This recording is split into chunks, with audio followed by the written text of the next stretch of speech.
All right, as we go to the AFC North, the Baltimore Ravens just signed a bunch of and made moves on the offensive line. Yeah. And so let's start there with the Ravens. One of their questions, perhaps it'll be the most burningest in the mind of Chris Simms, maybe not though, is the offensive line overhaul a concern? So we have a graphic on the offensive line starters from 2023 to 2024. Right. We're looking at 3 significant changes here. Huge changes. John Simpson gone, Zeitler's gone, Morgan Moses gone, Roger Rosengarten is one that they drafted to replace. You got Ben Cleveland there, and then you got Andrew Voorhees in. So first of all, what did you make of the complete overhaul by the Ravens? Well, I mean, like we talked about last week, right? They were one of those rare teams that were like, damn, they were good, but damn, they do actually, for a really good team, have some holes to fill and figure out here, right? Now, O-line, I think we talked about them before the draft, too, a little bit, is a little bit of like, hey, they know things about how guys look and all of that, and here's our projection if you're watching on our YouTube page here right now. Like Voorhees, he's the kid. Do you remember him? You were going to remember once I tell you. I know you're sitting there going right now going, I don't remember. He's the guy that got hurt at was it his pro day or the combine? He got hurt at the combine, and they drafted him in the 7th round going, he's way better than this. He's here. We don't need him this year, but next year we might. So let's do that. They kind of did this with Jawan James a few years ago, if you remember, when he got his injury with the Denver Broncos. Okay. So Voorhees is just getting healthy and going to be playing. Out of USC, was a 5-year starter there. Right. Okay. Like he was definitely a mid-round pick who didn't get picked there because of the ACL injury. Right? Stanley being back, great, but Stanley's been hurt a lot. So that's scary. Linderbaum, awesome. Ben Cleveland, great. Now, the right tackle position, is that definitely the rookie, Rosengarten, right? I mean, this is, to me, the burning question with this football This is team. it. I don't think there's any doubt here with this one, right? There's a lot of good. They got everything you want. This is a team, just like we were just talking about with Harbaugh. Well, here's Harbaugh East. They want to be physical.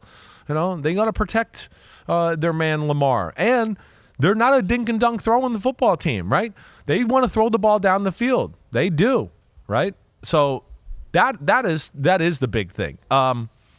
How do they feel about Falele, right? We talked about him a few weeks ago right before the draft. Do they think he could be the starting right tackle here this year, or is it Rosengarten? To me, it's just how it plays out. How do they get the best 5 on the football field, and where does it go from there? That's kind of what I think I look at more with the Baltimore Ravens. Raven Wizard says, is King Henry enough for the Ravens to get over the hump and to win the Super Bowl this year? And Mel Vogelsang says, Ravens, does losing a lot of coaches matter for them? On the defensive side, Mike McDonald gone, over in Seattle now. How will that change things for Baltimore? It does. It all change. I mean, Baltimore is going to be really good. Yeah.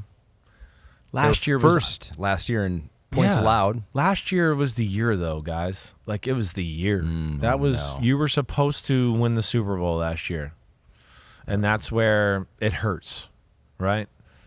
And, what was the first part of that question? Let me just see if it was like King Henry, Derrick Henry. I mean, he's going to help. But I'm not going to sit here and just go, oh, wait, he's going to blow it out of the water. And now this is going to be like a whole nother level. Yeah, do we trust what's going on there offensively for the Ravens? Because last year it was Todd Monken was brought in to kind of revolutionize Lamar Jackson, give him a little bit more of a passing attack. And now you bring in Derrick Henry. It's just like, are we sure they're going to be able to design an offense that really best suits what they have and not necessarily as some preconceived notion of what they should do? Yeah, well, hopefully they learn their lesson. Right? Hopefully they learn their lesson. That would be the big thing. I mean, the way they approached the AFC Championship game, I think the way they approached the whole year was wrong, right? I mean, you heard me all year. There was a number of times where I went on Sunday Night Football or here and went, run the ball, Baltimore. Run there. Instead of trying to, we can throw, and we got OBJ, and we drafted Zay Flowers in the first round, and we paid Lamar $250 million, and we got to throw it now, and we got Todd Monken here. So we got to throw. And it's like you just talked about. They kind of came out with no, we're going to win the game this way, instead of just going, wait, we need to win the game just to win the game. Like, what is the best way? Not go, we're going to do this and then win the game. It's like, no, we got to do whatever we got to do that week to take advantage, and you didn't take advantage of. We just talked about the Chiefs and the D-line and lack of D tackles, and they need more help there. They were worried about themselves. That's why they signed Mike Pennell late in the year.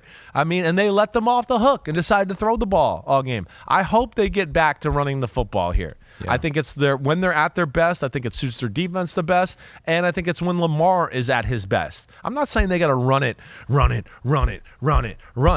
But I think it should be very balanced, if not run first, and I think that's when they become the most dangerous in their passing attack. Yeah, Pete notes here in giant letters, 6 running back carries in the AFC Championship loss. And if you're watching on Peacock or YouTube, you are seeing those stats right now, where it was 31 in just the previous game. So it's not like they didn't know that they could have success doing that. They just had a game plan that didn't utilize that, and then they were sitting at home 3 hours later. They predetermined their game plan. Yeah, I think that's the big thing. And yeah, I don't get the approach of what they did there in the AFC Championship at all. Yo, what's up? Thanks for watching, homies. You know it's the off season, but there's no off season with Chris Simms Unbuttoned.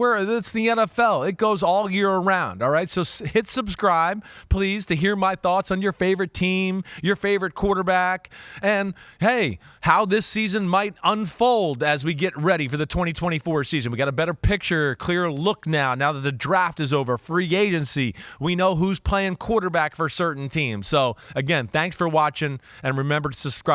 Peace out, homies. Check you out soon.